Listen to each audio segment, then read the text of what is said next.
How do you hide a 4-bedroom house in the middle of a field? Simple, with a wall of hay.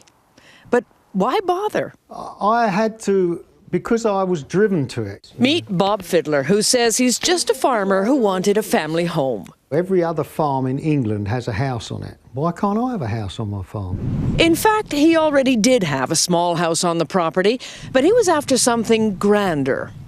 The trouble is, this whole area is protected greenbelt. Planning permission is hard to get.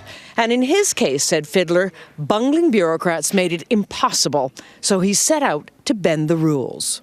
Rules which in the UK say that if you go ahead and build a house without permission, the planning authorities have 4 years to react and tell you to take it down.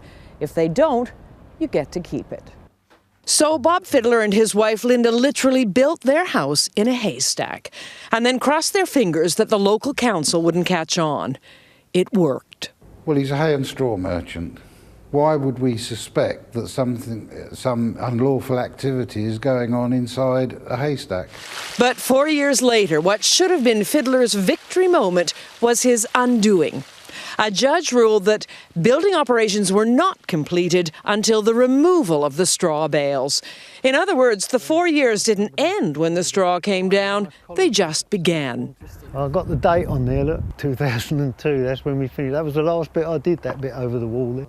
There's a lot of sympathy out there for a little guy who tries to take on City Hall, and Fiddler has a Facebook support group to prove it.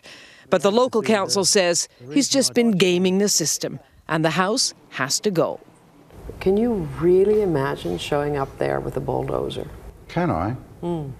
Well, I suspect ultimately there's going to be a definite confrontation on the site. I was just trying to imagine getting a sledgehammer and smashing this up. Bottom line, Bob Fiddler's got to take his house down by the end of the year, or the council will do it for him. Elizabeth Palmer, CBS News, Red Hill, Surrey.